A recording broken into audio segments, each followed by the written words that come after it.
So you come out at last. I've been waiting for you long enough.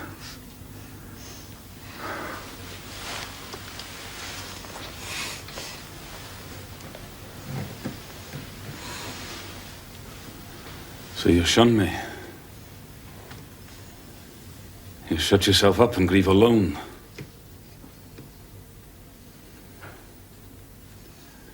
And rather you'd upbraided me with vehemence. You're passionate. I expected a scene. I was prepared for the hot rain of tears. But I wanted them on my breast.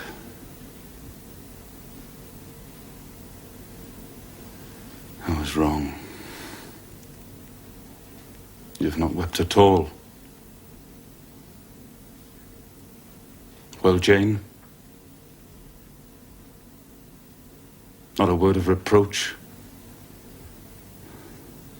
Nothing bitter. Nothing poignant.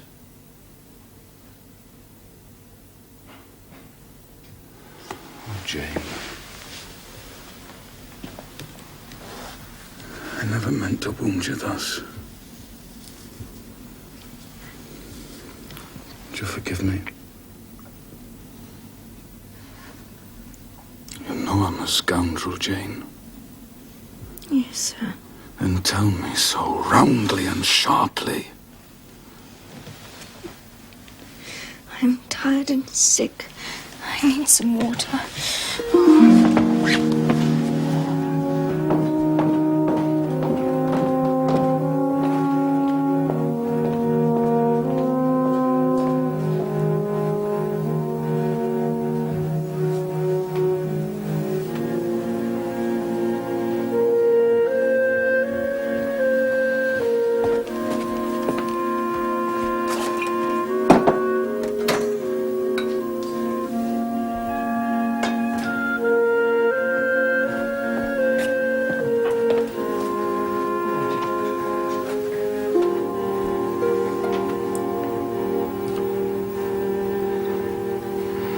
How are you now, Jane?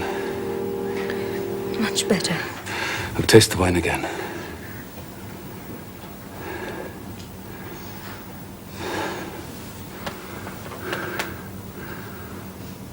You won't kiss the husband of Bertha Mason? No.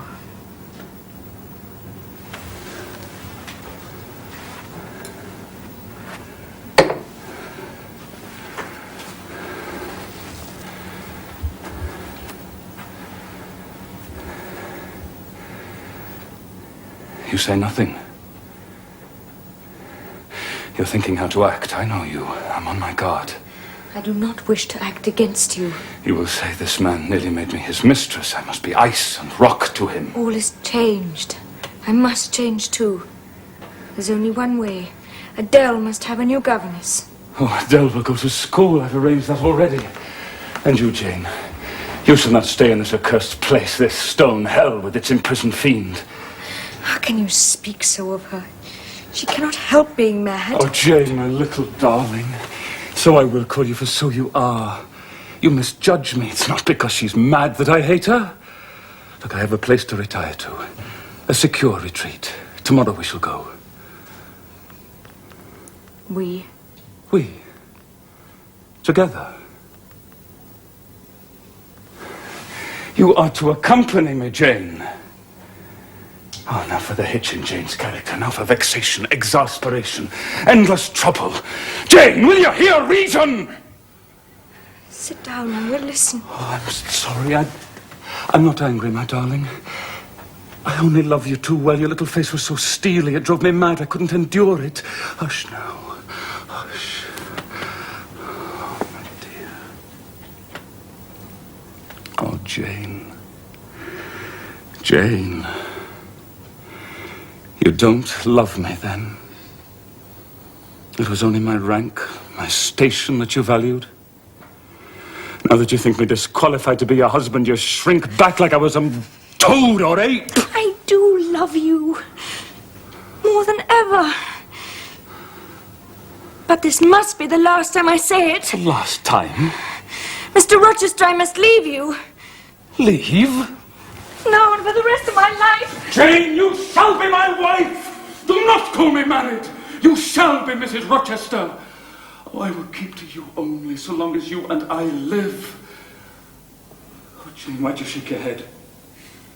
Sir, your wife is still living. Do not call me married.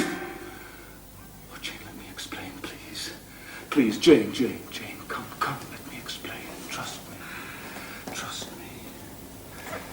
Come.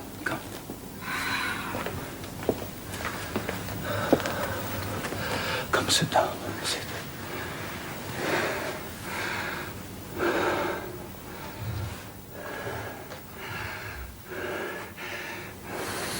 You know I broke with my father and elder brother. Mrs. Fairfax told me something of the matter. Oh, they are both dead. I have the estate now. But they begrudged me a farthing when I was young. They sent me out to Jamaica, and unknown to me, arranged my marriage to this woman. She was handsome then. I was young, raw, inexperienced. I seldom saw her, and had little private conversation with her. She flattered me. I was dazzled. I thought I loved her. A marriage was achieved almost before I knew where I was. Then she revealed herself.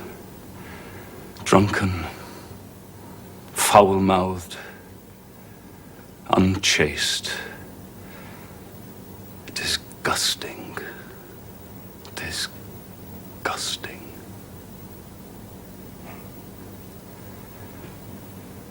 I never loved. I never esteemed. I didn't even know her. That was my marriage.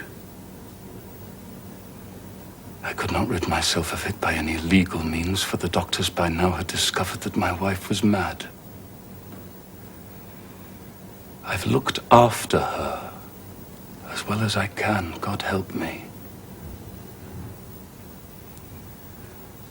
I pity you. I was wrong to deceive you.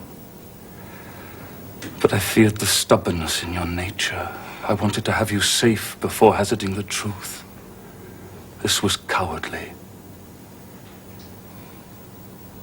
I should have appealed to your noble and generous heart from the first, pledged my fidelity, then asked for yours, as I do now. Jane, give it me now. Why are you silent, Jane? You understand what I want of you, just this promise to be mine.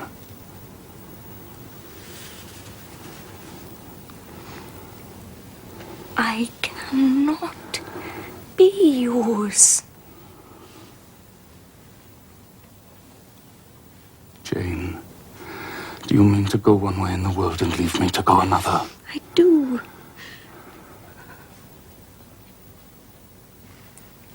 Do you mean it now? I do. And now? I do. Oh, Jane, this is bitter. It is wicked. It would be wicked to obey you.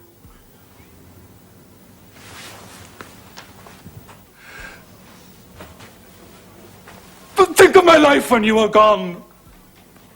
All happiness will be torn away with me. What shall I do, Jane? Where turn for a companion? Where turn for hope? Do as I do. Look to God in yourself. Is it better to drive a fellow creature, a fellow human being to despair than to transgress a mere human law? No man being injured in the breach.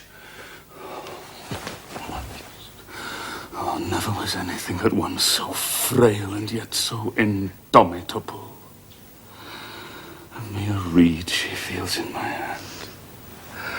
Oh, come to me, Jane. Come to me. You're going. Yes. You will not be my comforter, my rescuer. I'm going. Oh, Jane.